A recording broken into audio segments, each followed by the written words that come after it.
Ladies and gentlemen, welcome back to the Snug Wrestling Podcast. My name is Edgar. I am the host, and today is Sunday, which means we'll be going over Friday Night SmackDown from, they were in Canada this past Friday Night SmackDown, which was the 21st of August. This was the SmackDown where we were going to get the big main event between Kevin Owens and CM Punk. So we'll be definitely going over that. We also saw some, major announcements around the Cody Rhodes and Randy Orton match, and a lot of the stuff that we saw on SmackDown basically is leading to Sunday night's main event, which is coming up in a couple weeks, I believe. Right? No, is it? We still got two I think weeks, it's right? September 6th. Yeah. Okay, so yeah, we got 2 more weeks left. So yeah, things are definitely heating up on Friday Night SmackDown. But other than the main event, and the stuff that we saw with Cody and Randy, I mean, I kind of felt like there was a lot of filler stuff on this episode of Friday Night SmackDown, but what did you guys think? I definitely felt like SmackDown was a laying the foundations episode for sure. There's filler, but I would say that a good amount of everything we saw. But I feel like there's like between like the Chelsea and Tiffany stuff, the Damian and Truth stuff. I feel like both of those things might be leading to heel turns. Um, I feel like when it comes to pushing the boundaries of what's coming next, building the foundation of probably the women's War Games match, which I can see happening now that Tatum Paxley is involved with Chelsea and Charlotte, and we're starting to see groups form here, more fully shaped, formed groups. Laying the foundations for the main event. We'll talk about that with Sami and whatnot, becoming a much more major player in the main event. I think we're laying the foundations for stuff with Cody and Randy, and from what we heard tonight, potentially, I think Paul Heyman might be getting involved there. There's so much going on. So I wouldn't say it's filler. I would say that a lot of this is setting up this whole show. If I were to call it anything, I think it's setting up an exorbitant amount of turns, while also laying the foundation, at least tonight, for the women's War Games match. Yeah, the show overall, it did do its diligence when it comes to leading up to Sunday night's main event, and that entire show, I believe we do have a couple of matches for that already. So overall, that's all there. And then you've got what they've also added in here and there on those possible heel turns, on those possible involvements later on. So overall, it was a pretty decent show. So before we get into the matches here, just want to give a quick shout out to Dwayne. Says, "What's up, brother? What up, Dwayne? Thanks for being with us." There's a few backstage video packages and segments that we saw, and I want to get those out the way really quick because I don't plan to go over those during the review. But we saw Paige in a backstage segment. We didn't see Nikki Bella, but we did see Paige, and she had a little back and forth with Chelsea Green and Tiffany Stratton and the Fatal Influence, and it looks like Paige is wants to come after the United States title for JC Jane. So let's get your quick thoughts on that. The fact that we saw Paige on Friday. It's great to see her. She's one of my favorites, has been since the day she walked into the company. I am remiss if I do say that I feel like she's getting slightly better treatment than she did when she was in AEW. The problem with her AEW run is that she was very hot at the start, did a lot of stuff, and then they just barely used her. And if they did, it was in very mundane bullshit. Had her in a group, that just was not featured much. And she herself has said that she was very disappointed with her time there. You come over to WWE or you come back to WWE, first thing that happens, she's put in a group that doesn't get featured very often, even as champions. Injury happens, they lose the championship. When heel turn happens on her, now we're trying to keep a feud alive, even though the feud was supposed to be with Brie and not Nikki, and no one really seems to care about this feud either. So at least it's a little bit better than her last AEW run because she's at least getting featured in championship matches, championship opportunities, championship feuds, while also having the glaring presence of Nikki Bella over here on the side looming over her. So at least she's getting more stuff to do, I feel, of more variety. But however, I'd be lying if I said I wish I didn't have her consistently working with younger talent. Working with Nikki is great and everything, but it's not a marquee match, though they're both legends and one's a Hall of Famer. No one's, they're not moving 2,000 tickets on a match for Brie and Nikki. I'm sorry. When it comes down to it, having her go after the US title, I'm fine with. I think that's great.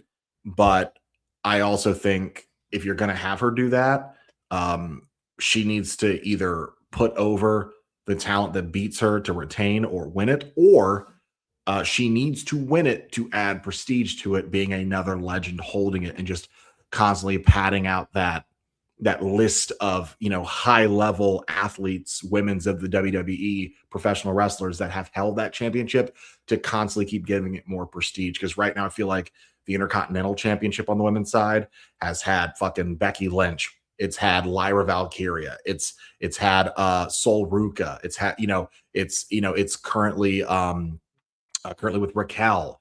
So I feel like that has had a much better track record since its introduction 2 years ago. I would like to see more of that with the U.S. Women's Championship, because I feel like the only woman who's really done anything with the U.S. title has been Chelsea. Giulia did all of fuck nothing with it. And, I feel like Jordan Gray should have had something more to do with it. But now it's on Tiffany. So I'd like to see what goes on there. But I don't think Tiffany has enough star power to add validity to it anymore. I feel like her star is faded.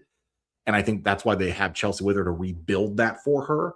But that being said, I just want to see this title pushed further ahead, like the women's IC title. And if that means putting Paige in it, I'm all for it. But if she wins it, I think that she's got to build it and then lose it to a younger talent. She should not be winning it to lose it to one of the Bellas. Well, the title's on JC Jane, not Tiffany, just for clarification. Oh, you're correct. I apologize. I had completely, again, that's where it comes down to. You guys know I don't really care that much for Tiffany's character. She does nothing for me, never has. So even at that point, that right there should tell you just how solid in the mind that title is that I completely blanked that Tiffany hasn't held it for like 2-3 weeks now.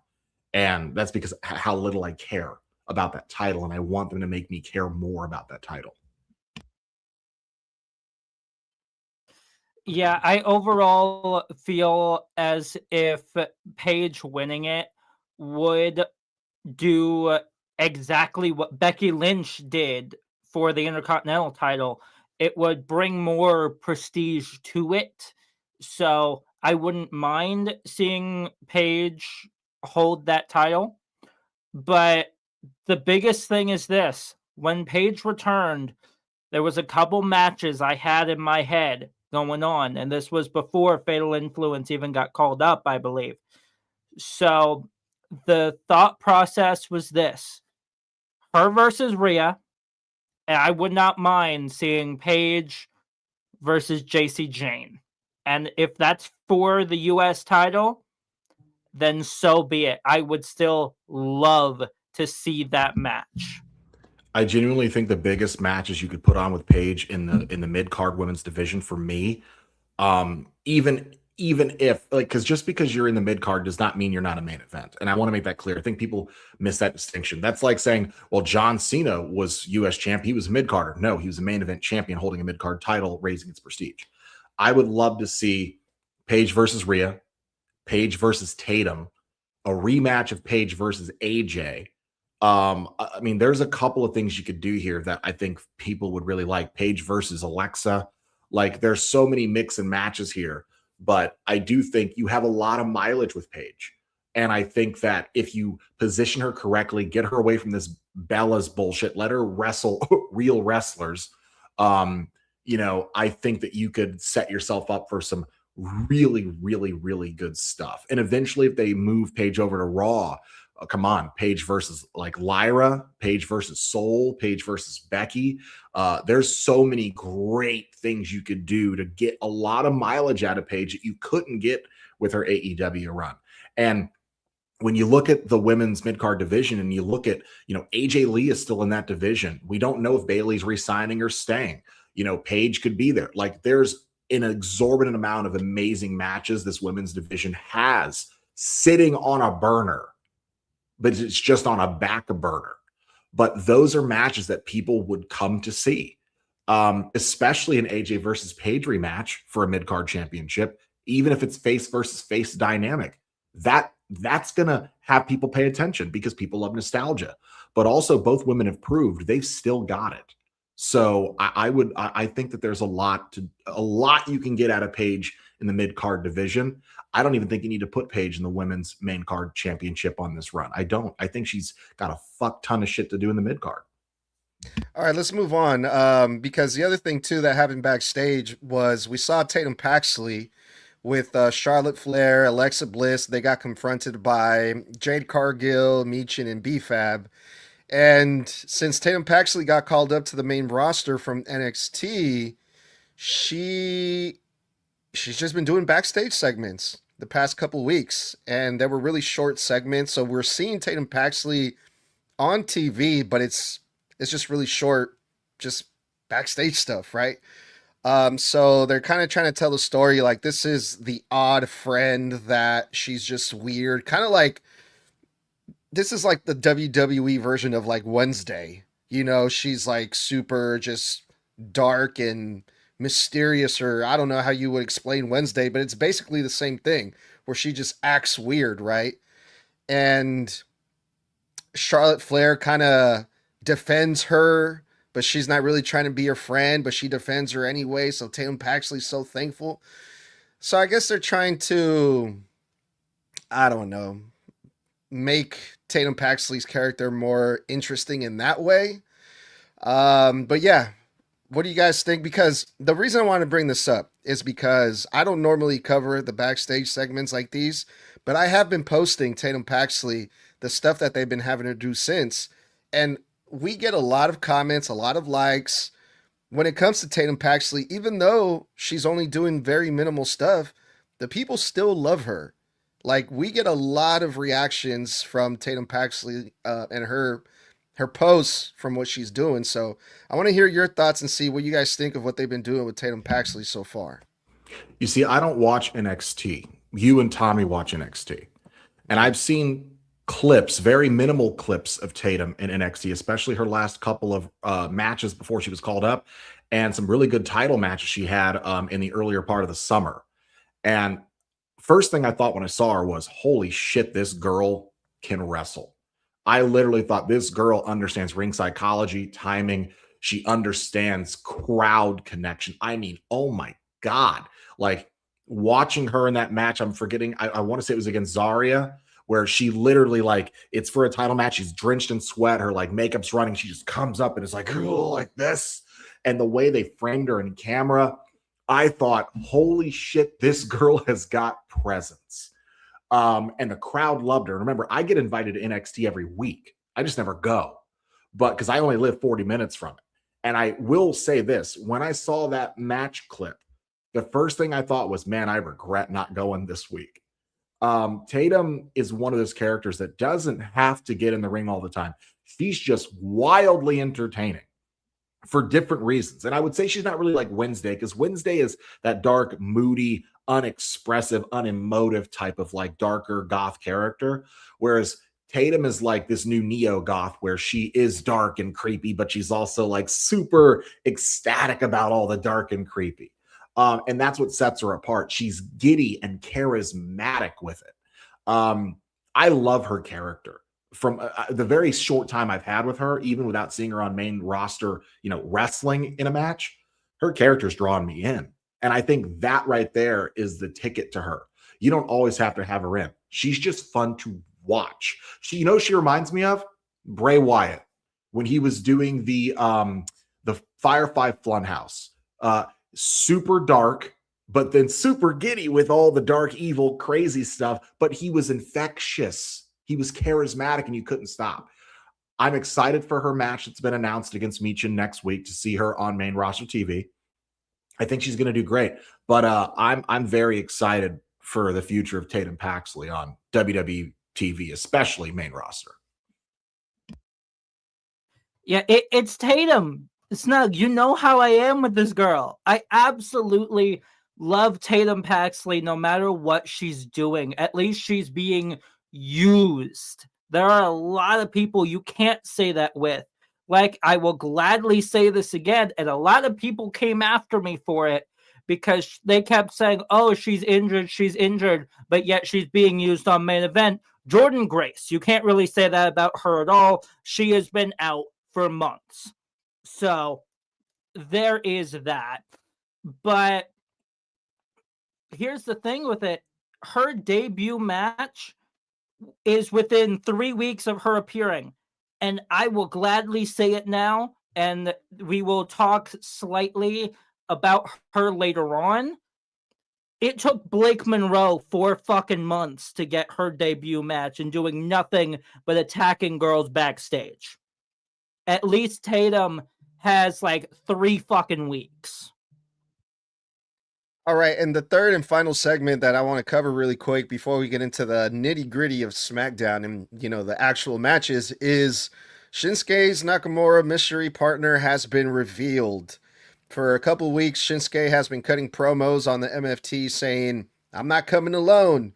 I'm going to show up with help. And it's someone from New Japan, formerly known Hiromu Takahashi, who he's a veteran in New Japan. He's been wrestling over there for a really long time, since like the early 2010s. And he was big in New Japan, and now he's in the WWE alongside an old friend of his, Shinsuke Nakamura, with a new name, Kyoki. Kyoki. Maybe Blood, you can pronounce that better than me. But yes, Shinsuke Nakamura has brought someone from New Japan to face the MFTs. Quick thoughts on that. Yeah, it's definitely Kyoki. Tanahashi, bruh. Takahashi. Or sorry, not Tanahashi, but Takahashi. That's a name you'll hear mentioned among some of the best of this generation over in Japan. Like, dude is great. He's really good. And I'm nervous that they're going to do to him what they did to Akira Tozawa and what they've done to Shinsuke when he came over, where they are these extremely well-known strong style wrestlers that are very popular overseas. And when they come over here, WWE waters them down. And I mean really waters them down because they've got to wrestle the softer WWE style. Good for Shinsuke that they keep finding stuff for him to do 10 years later. But I'm more nervous that Kyoki is not going to. We're going to get some level of showcase of his ability, but it's got to be in WWE style.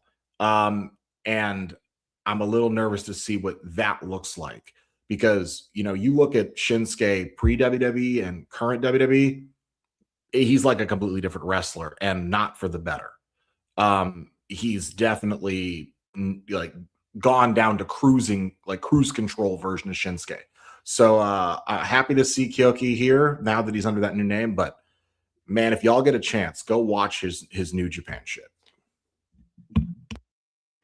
This was the guy that people were absolutely calling out from the first backstage segment with Shinsuke Nakamura when he first was hinting all of this out.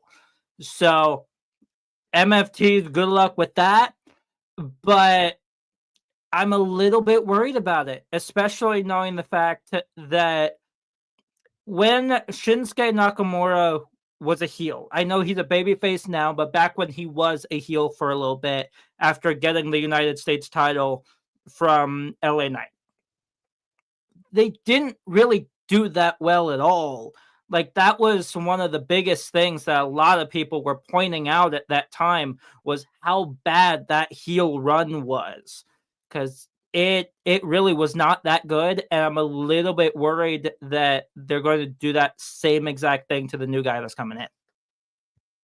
Yeah, it's going to be interesting. Yeah, like I've said before, I've never had the chance to watch New Japan, but I did see Takahashi wrestle in AEW, if I'm not mistaken, maybe a year or two ago at like Forbidden Door, if I'm not mistaken.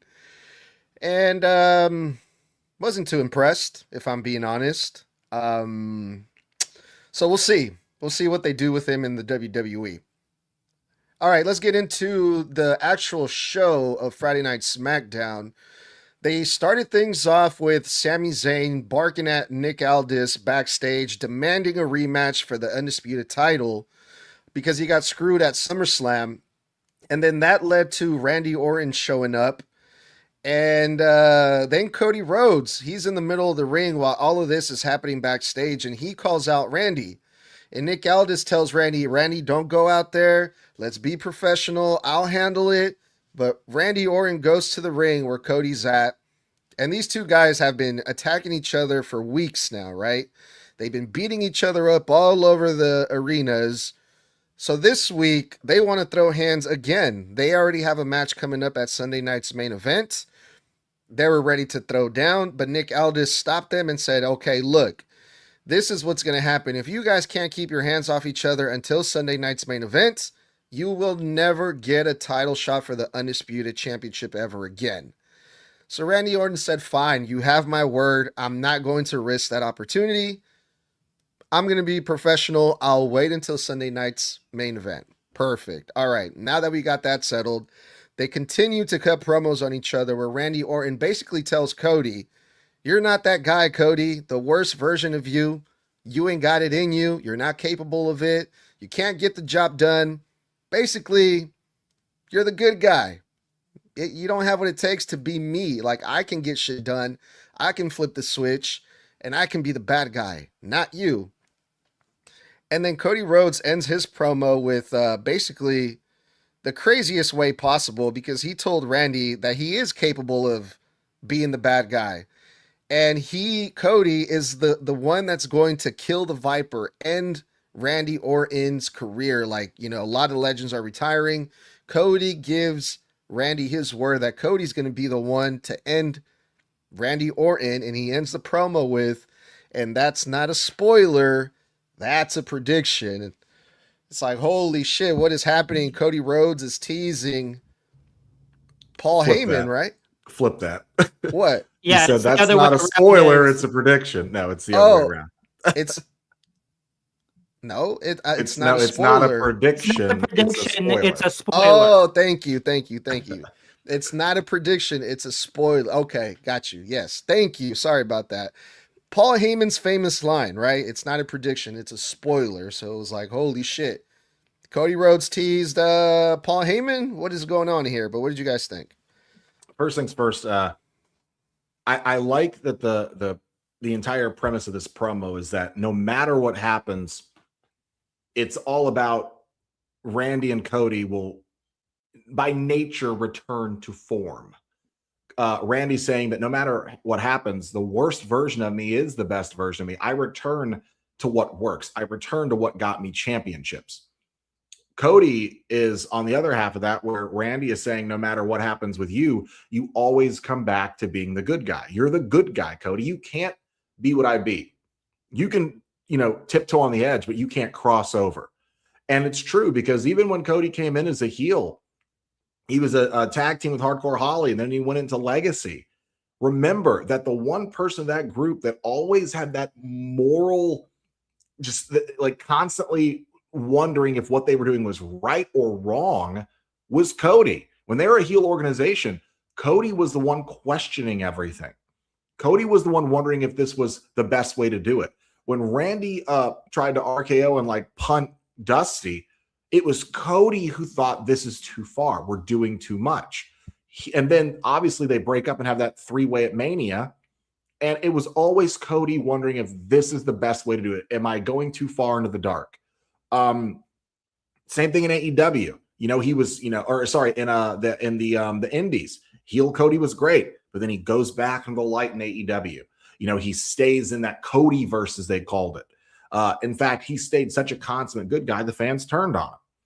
So when you come here and the fans have been barking and bitching forever online, oh, Cody's boring, turn him heel, Cody's boring, go away. It's like, well, even if you turned him heel, you'd eventually miss him being a good guy. He'd go back. And I like that Cody said to Randy, even if you win the 15th or the 16th or the 17th, let's say you break all the records, let's say you do all that, you break every record there is, it still brings you back to me, where at the end of the day, I am the legend killer that kills the legend killer. QB1 ends you. And I thought that was really good because it's Cody saying, no matter what, I got brought into this business under you, but you're going to leave this business because of me. No matter what, I'm going to old yeller your ass. This, it's basically what Shawn had to do to Rick. So I like it. And I also like that the people who are bitching, maybe they are gearing up to turn Cody heel, because why else would you literally name drop the phrase that is famous for the greatest heel manager of all time, in my opinion? That would be Heyman, Paul Heyman.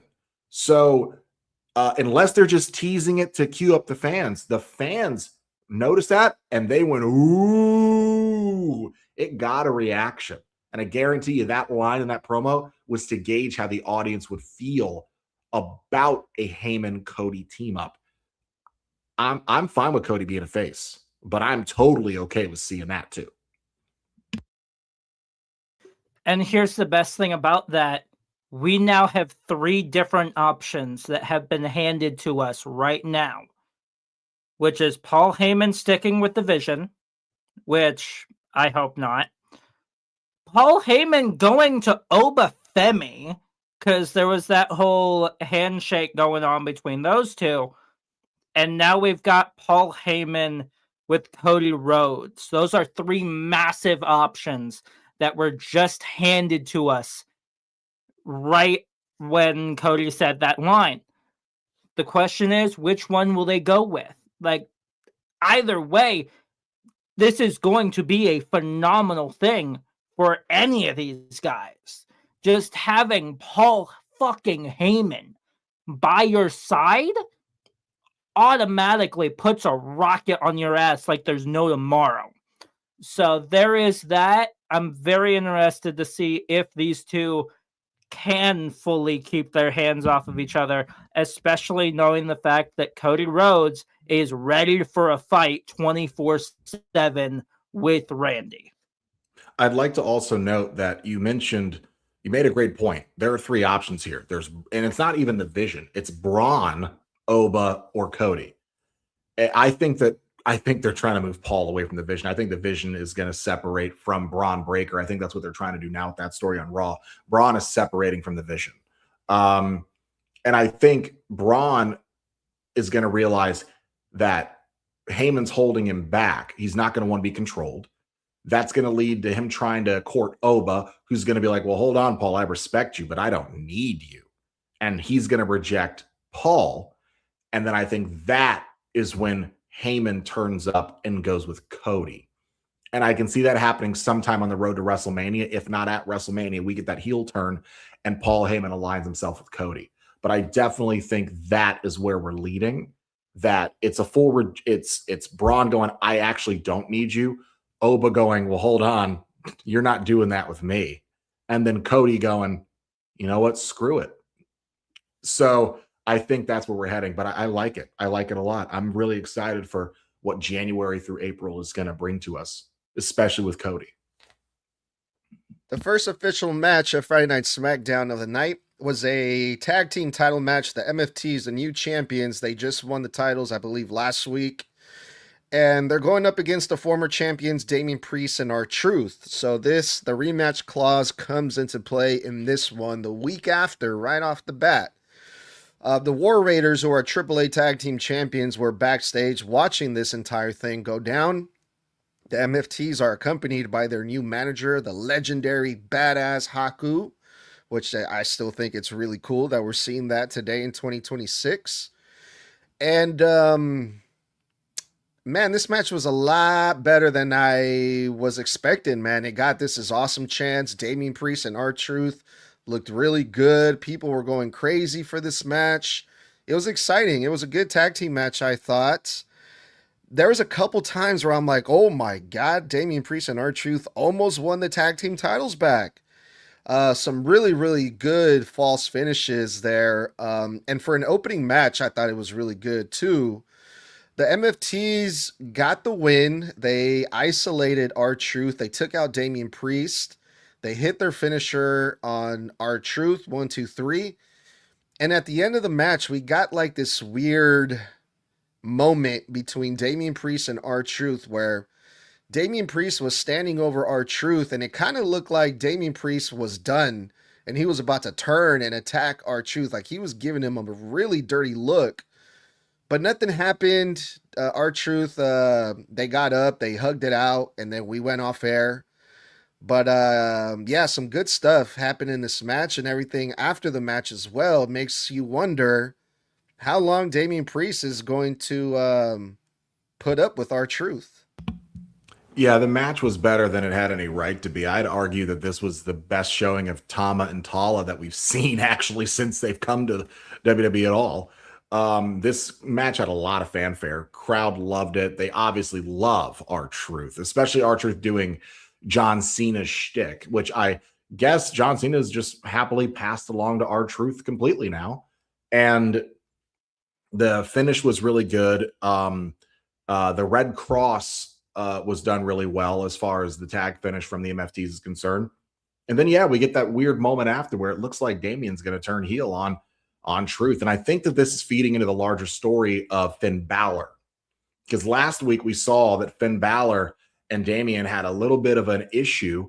And Damian basically said, sorry, I don't talk or work with people that I can't trust, talking to Finn Balor.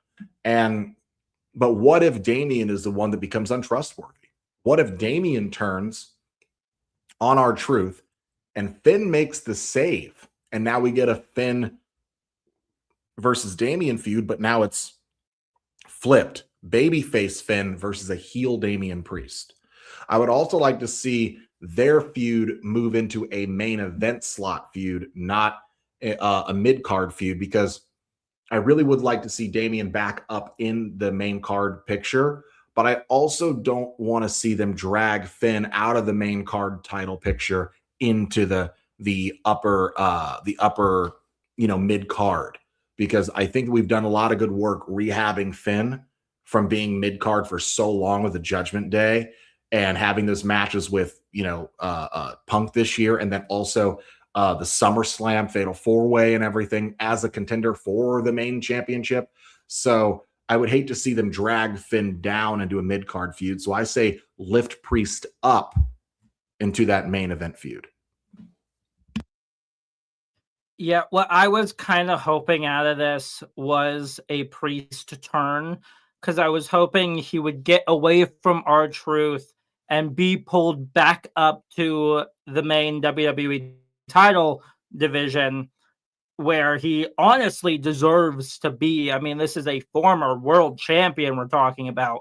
Yes, it was via cash-in, but still, this is a former world heavyweight champion in Damian Priest.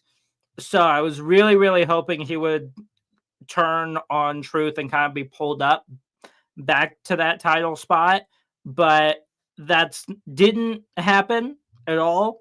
But the ending was kind of predictable to me, because there was no possible way that you were going to give the MFTs just a couple week reign when you just put them with a brand new manager in Haku. There was no possible way that was happening. Yeah, so one thing too I should probably mention is I don't think they're going to do anything when it comes to Damian Priest and R-Truth. I think they're just going to go their separate ways, because Damian Priest is going to be wrestling in AAA next weekend.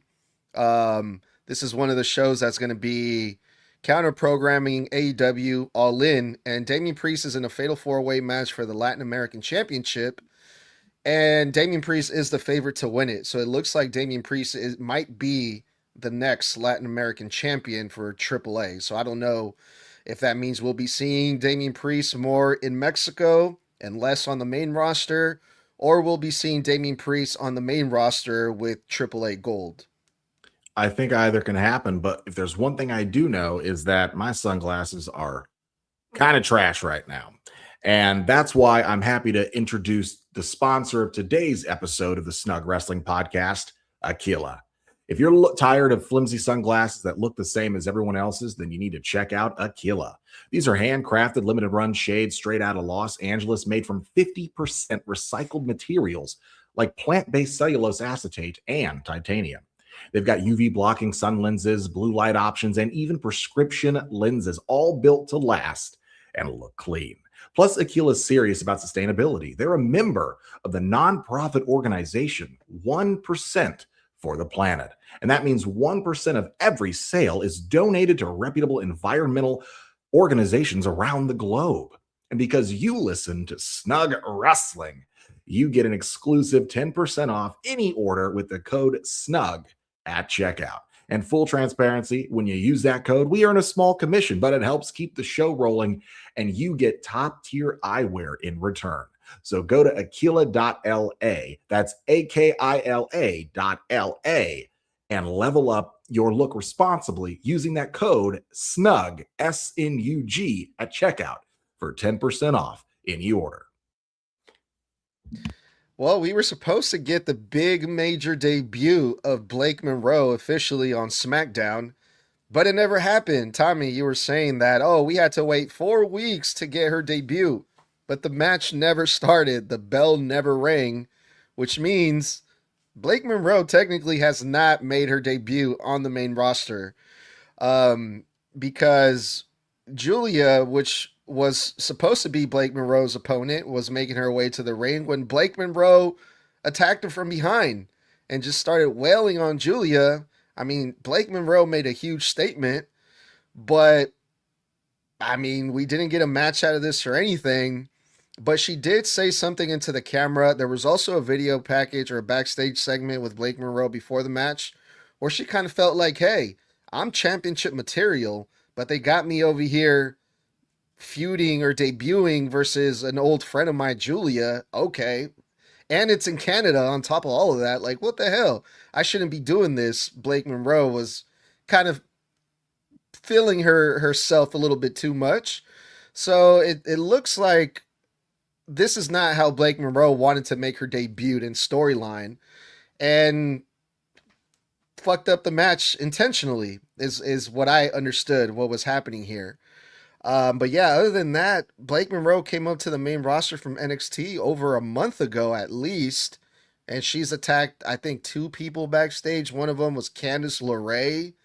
That led to nothing, and then we were going to get this match with Giulia, and it never started officially.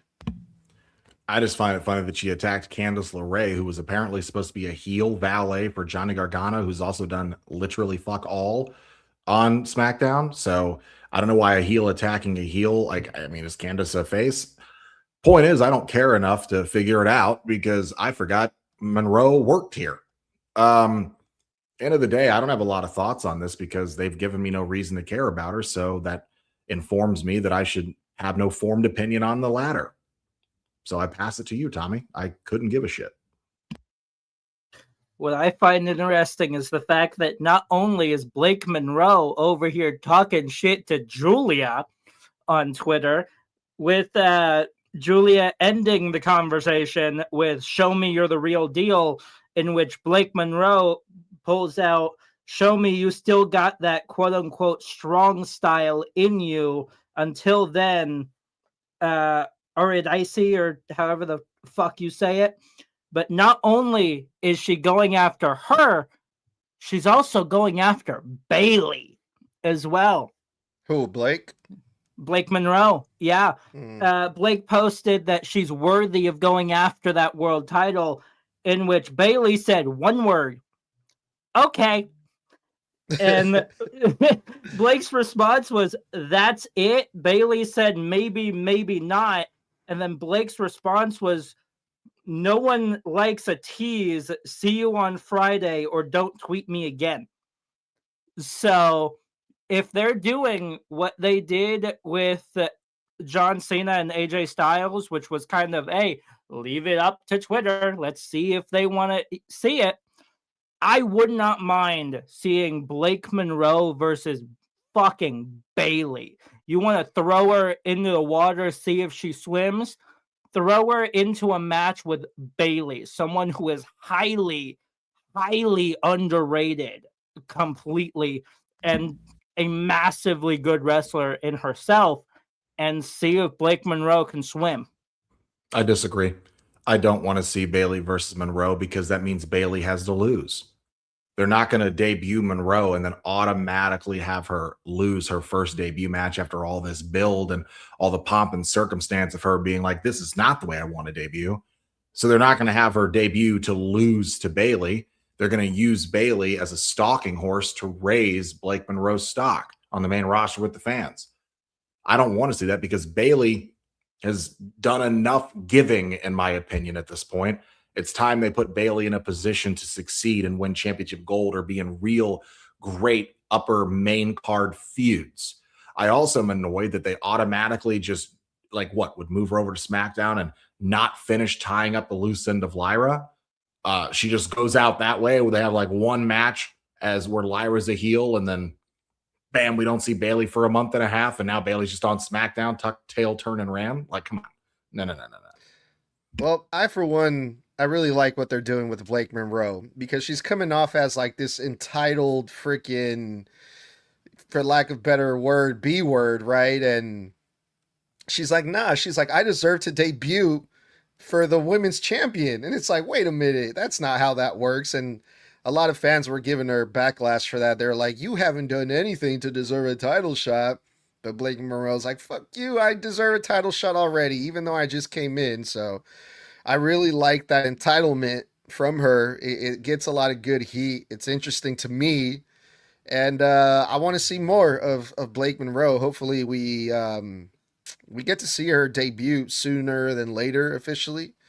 But speaking of stuff that I really enjoyed from Friday Night SmackDown, this next segment, I ate this up like you have no idea. Trick Williams and Baron Corbin had a little confrontation. Trick Williams is accompanied by Lil Yachty. Lil Yachty is back, to me, probably the second best general manager in pro wrestling today after Paul Heyman. Lil Yachty. I love Lil Yachty.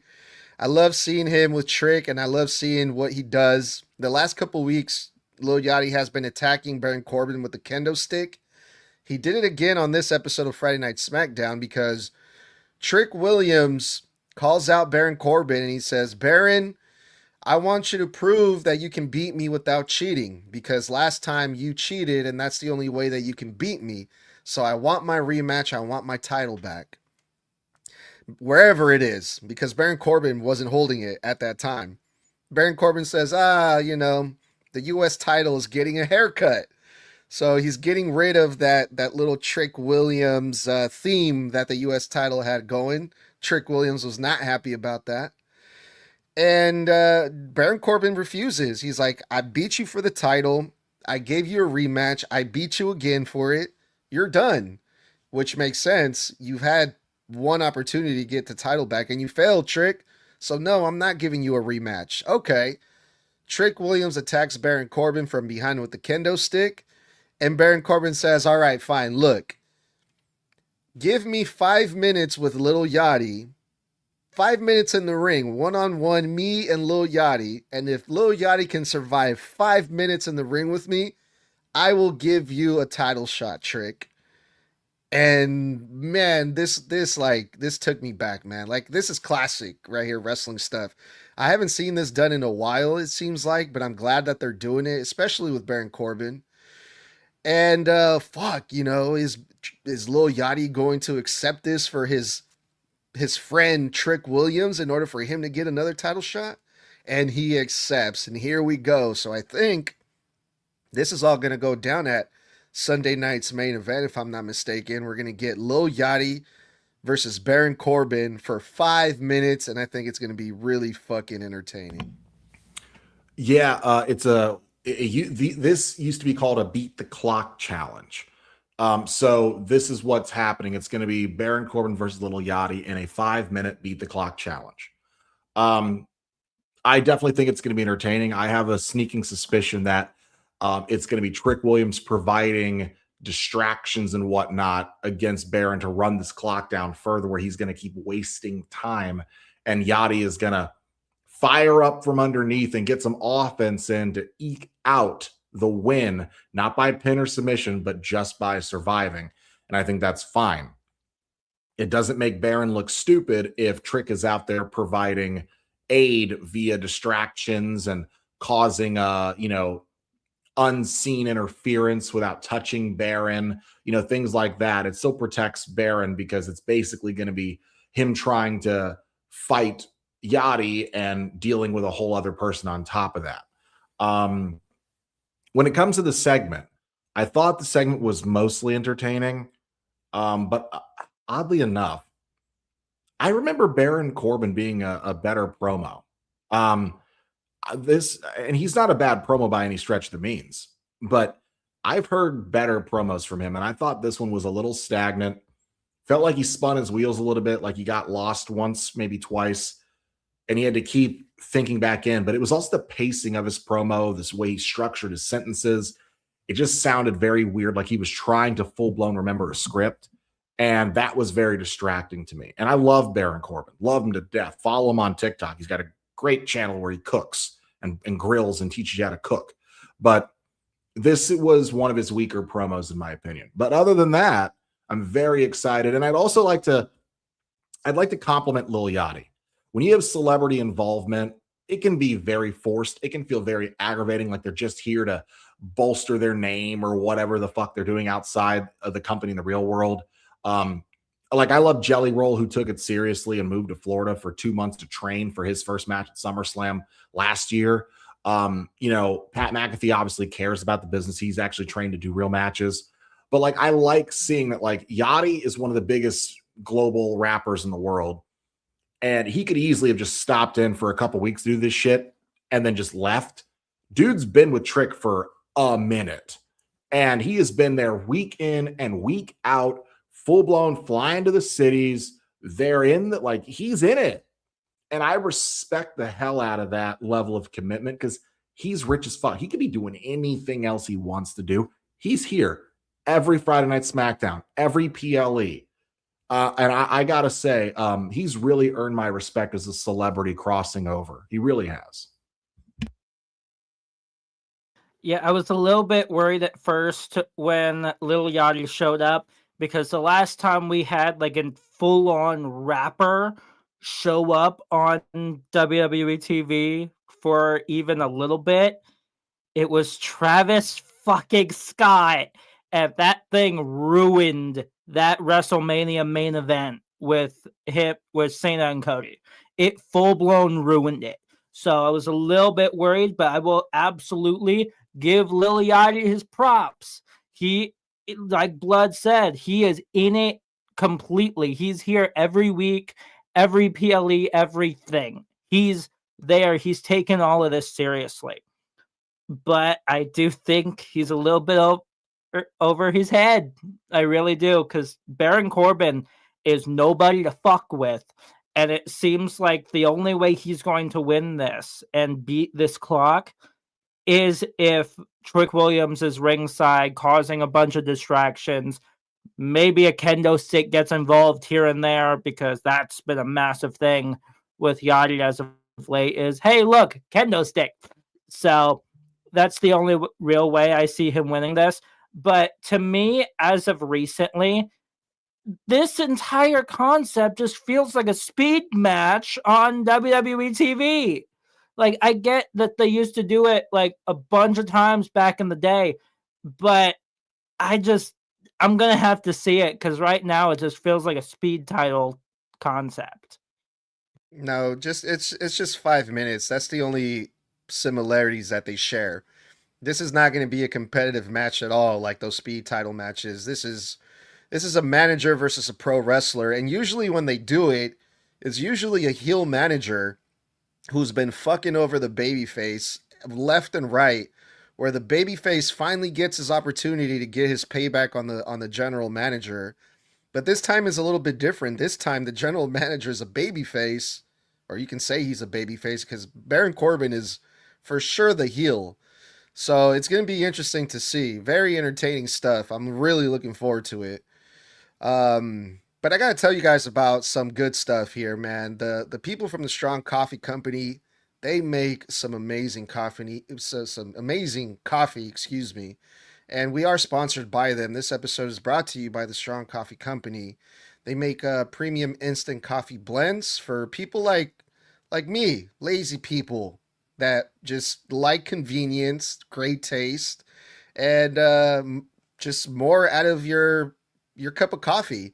And it's not just for lazy people. I was just joking about that. Anyone that likes a good cup of coffee should definitely be drinking the Strong Coffee Company because it has all of the good stuff in it, such as 15 grams of high quality protein, 5 grams of MCTs, and 250 milligrams of adaptogens.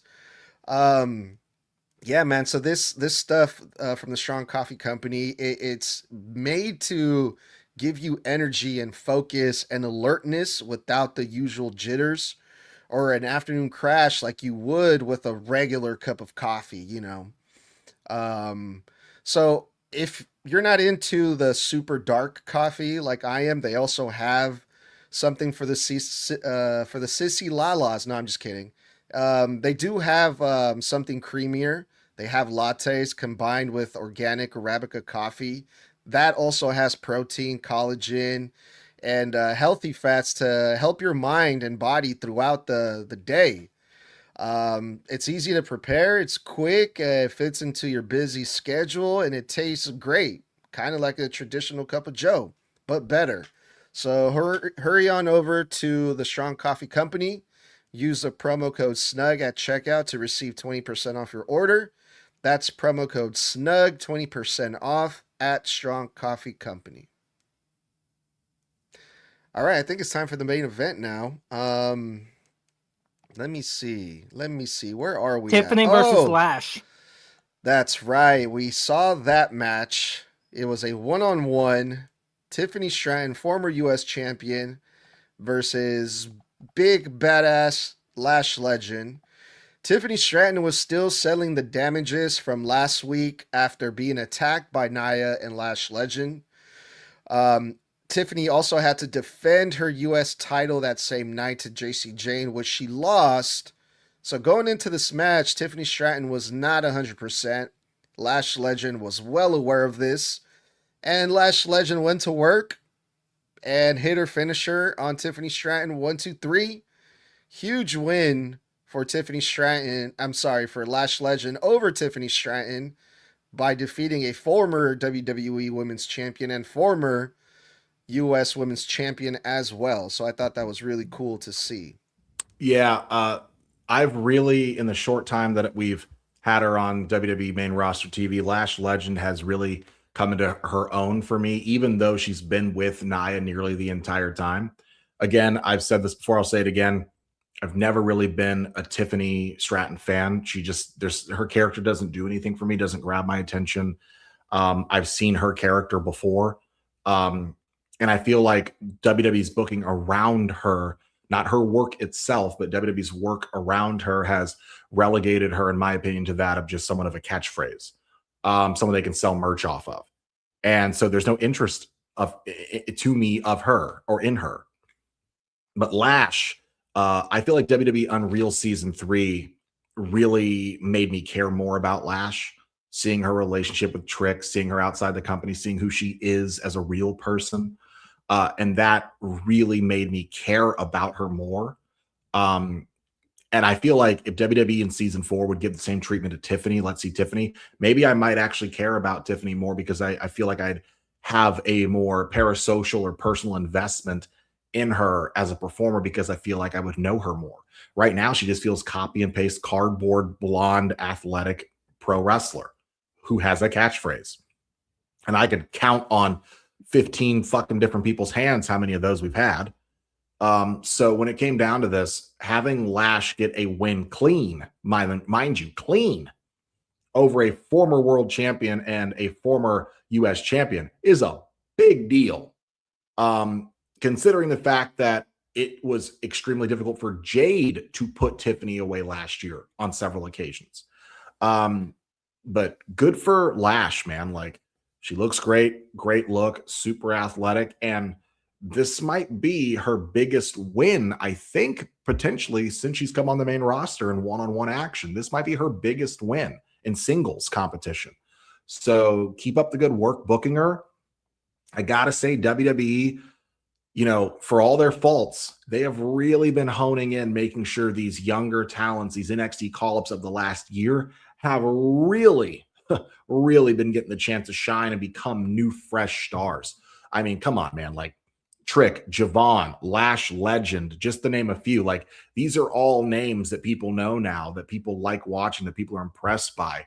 And Oba fucking Thimmy, for corn's sakes. Like, I mean, this might be, in my opinion, leading to the most successful call-up generation of NXT since Black and Gold, Balor, Owens, Sami, the list goes on. But really impressed by Lash Legend. Yeah, a little bit of a reminder here. Tiffany Stratton is a former SmackDown Women's Champion as well. So this is going to do wonders for Lash Legend, knowing the fact that she did just beat somebody who used to hold a world title. So there is that, but I'm also not surprised at all that Nia Jax decided it would be a great idea to attack Tiffany Stratton.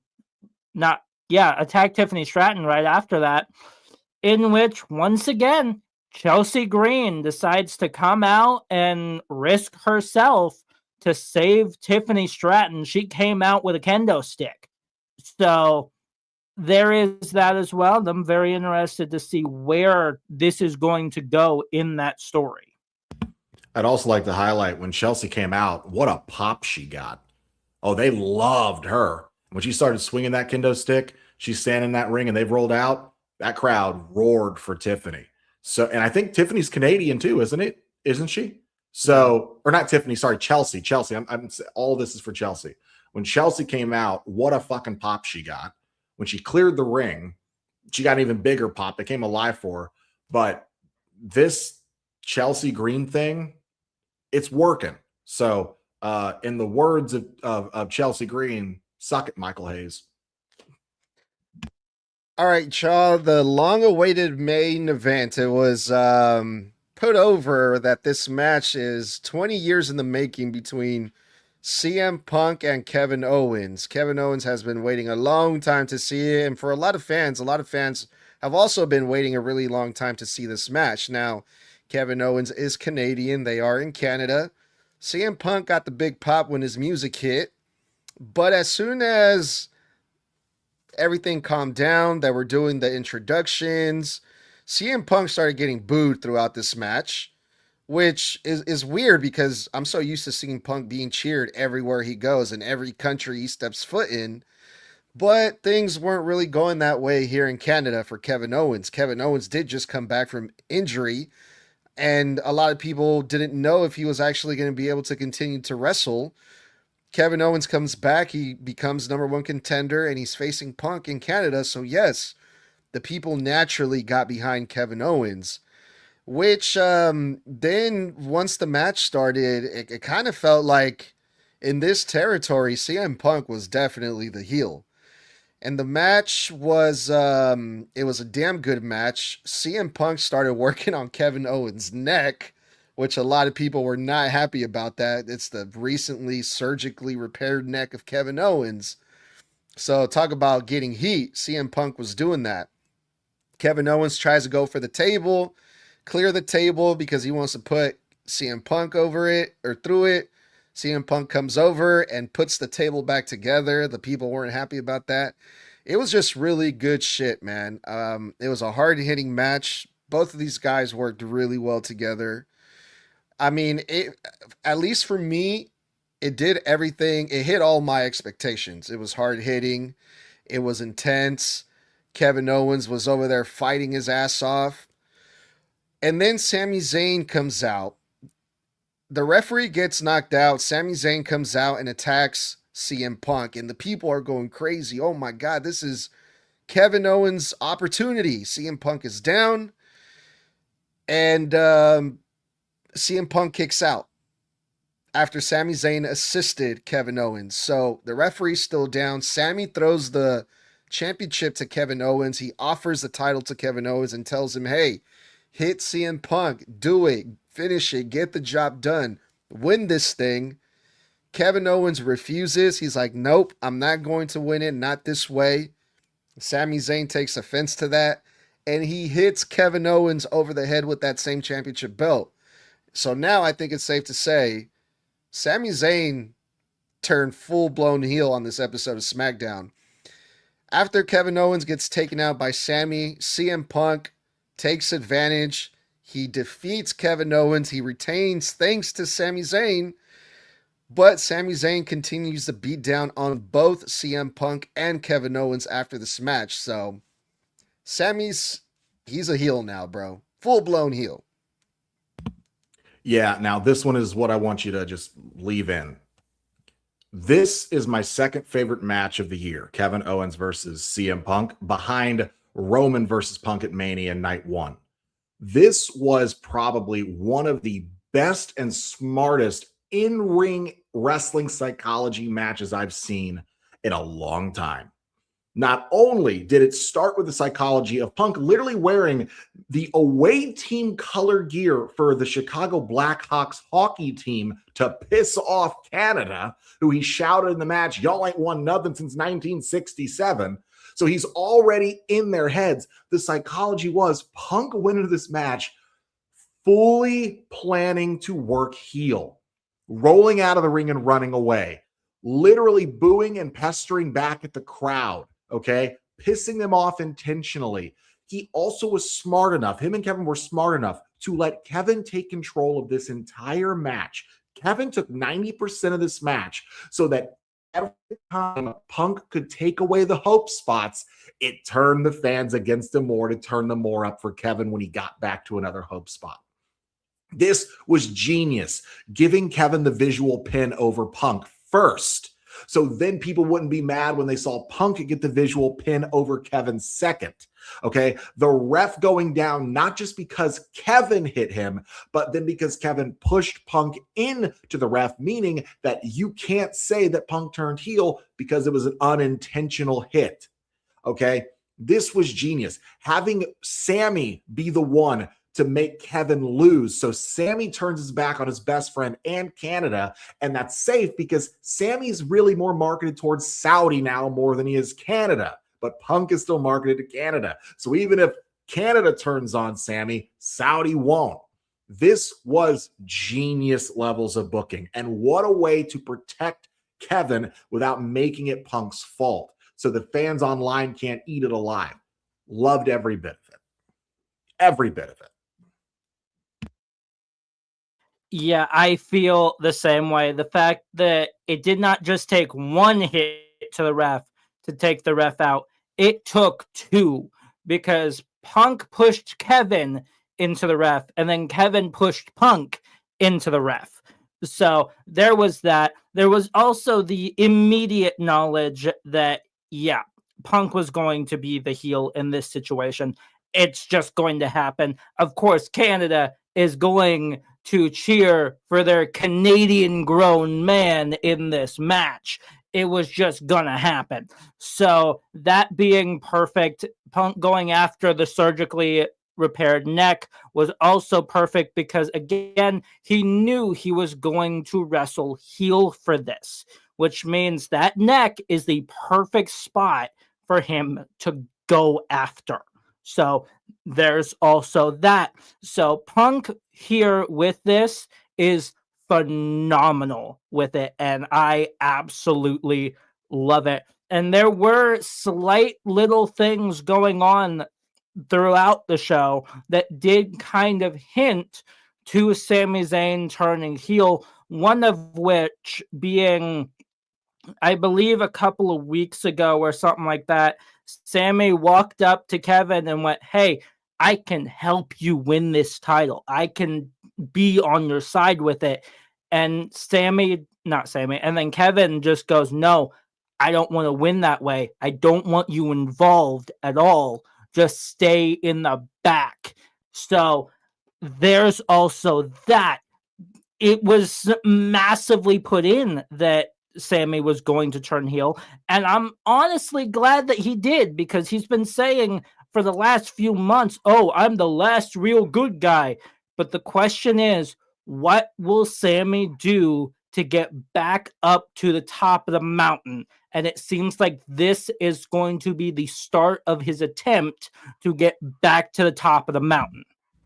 This is also a more perfected gimmick for Sami of that of the gimmick he had before he joined the Bloodline story years ago, where the feud, like if people remember correctly, Sami's gimmick prior to the Bloodline was the conspiracy theorist Sami. Everybody's out to get Sami. There's conspiracy theory to keep Sami Zayn down in WWE. And now we go to, well, I'm the last real good guy getting screwed over. And then what shirt was Sami wearing tonight? Justice for Sami. That was his new gear. He's back to a more tweaked, perfected version of that heel gimmick that he was still feuding against Johnny Knoxville with prior to the Bloodline story beginning, that he would then become part of, where when he was trying to become more relevant and have more fair opportunities, that's why he originally cozied up to Roman. So I love that they've gone back to that. But instead of it being the hokey Vince version where he's a conspiracy theorist doing all this found footage where he's filmed all this conspiracy shit that they told us they filmed and never released. No, now we have, instead of being, show don't tell, or it is now show don't tell, we have now seen for months, Sami has gotten screwed over. Sami has been the guy at the short end of the stick, the guy that gets passed over by the GMs in favor of the more favorited guys. Like, we've seen the proof in the pudding, Punk coming back and gets a title shot. Like, these fatal four-way number one contendership matches, he gets left out of and then put back in to then get screwed at SummerSlam. And now there's two more opponents that he's got to deal with. Like, it's a real, like, now we can say before the Bloodline, Sami was talking out of his ass. Now we've seen the real work being built to this break for him. And now he feels like a fully justified heel. I think this was all great. I think this is extremely successful. If you ask me, Sami's had the best character development in WWE this year. And I'm with you guys 100% when it comes to all of that. I also love this main event. I love the match. I love the outcome. We got the big heel turn from Sami Zayn, finally, that we've been waiting for, right? When is Sami going to turn heel? Well, he did, right? But there is I hate to be that guy, but I got to point this out. You guys asked the big question is, what is Sami going to do next to get back into that number one contendership? I don't think that's going to happen anytime soon, because after everything, he turned on Kevin Owens. And when it comes to Kevin Owens and Sami Zayn fight forever, we're going to see that again. We're going to see Kevin Owens and Sami Zayn in another feud in 2026. Besides that, I don't think so, brother. That was the only thing that I could not shake off that was really in the back of my mind after all of this. I don't think so, bro. I can understand why you feel that way. And I'm of the other side of that, where when they say Kevin and Sami fight forever, I'll watch it every time. I love watching those two go at it. But I will say this. We're definitely going to get another one-on-one match with them. But make no mistake, this is a three-man feud. So I believe this culminates in a triple threat. 100% this is going triple threat territory, whether that's at Survivor Series or that's at Sunday night's main event, because right now I feel like the only main event for Sunday night's main event has got to be, at this point, I'm going to say Randy versus Cody. But other than that, if we build this a little bit more, a couple more weeks past September 6th, I could see this at Survivor Series, because there's no need for any of these three men at this point to be in the War Games. So I feel like these three could absolutely have this triple threat at Survivor Series, unless one more person gets involved, i.e. whether that be Gunther or that be Finn Balor or that be somebody else, run back a fatal four-way, fine. But this is definitely a three-man feud. I do not think this is going to be just Sami and Cody, or sorry, Sami and Kevin whatsoever. I think we have a little bit of that. There's definitely going to be a promo exchange with these two. It's definitely going to culminate in a match. and it's definitely going to culminate in them bitching and bringing Punk up again, who's going to get involved, and then it's going to be a three-way. That's what I believe. Oh, God, another three-way. All right, well, that's what happened on Friday Night SmackDown. That's the SmackDown review with the Snug Wrestling crew. Thanks for everyone who hung out and commented and all that good stuff. Be sure to leave a star rating and a review. And we'll see you guys very, very soon. Let's get up out of here. Well, that's going to wrap it up for this episode of Snug Wrestling. Thank you guys for tuning in. As always, we appreciate every single one of you for supporting the show. You can catch us live every Monday after Raw and every Wednesday at 9 p.m. Eastern, 8 o'clock Central, and 6 o'clock Pacific for our NXT post-show reviews. Then every Thursday at those same times on TikTok Live, where we discuss random and irrelevant wrestling topics and answer your fan questions live, and every Sunday at those exact same times for our SmackDown post-show reviews. Now, when we do go live, it's always on Facebook, YouTube, X, Instagram, and Kick, all at the same time for every live episode. And if you want to catch the video format of our podcast, you can always go to the YouTube channel for Snug Wrestling, and you can see all of our pretty faces there. But if you do want to hear the entire library, you can check out our Apple and Spotify at Snug Wrestling and go back a few hundred episodes there. Then, of course, to support the channel, you can follow us anywhere on all social media, Apple and Spotify, and then head on over to our merch store at teepublic.com/Snug Wrestling. That's TEE public.com/Snug Wrestling. And until next time, friends, stay safe, stay savage, and stay snug with us here on Snug Wrestling.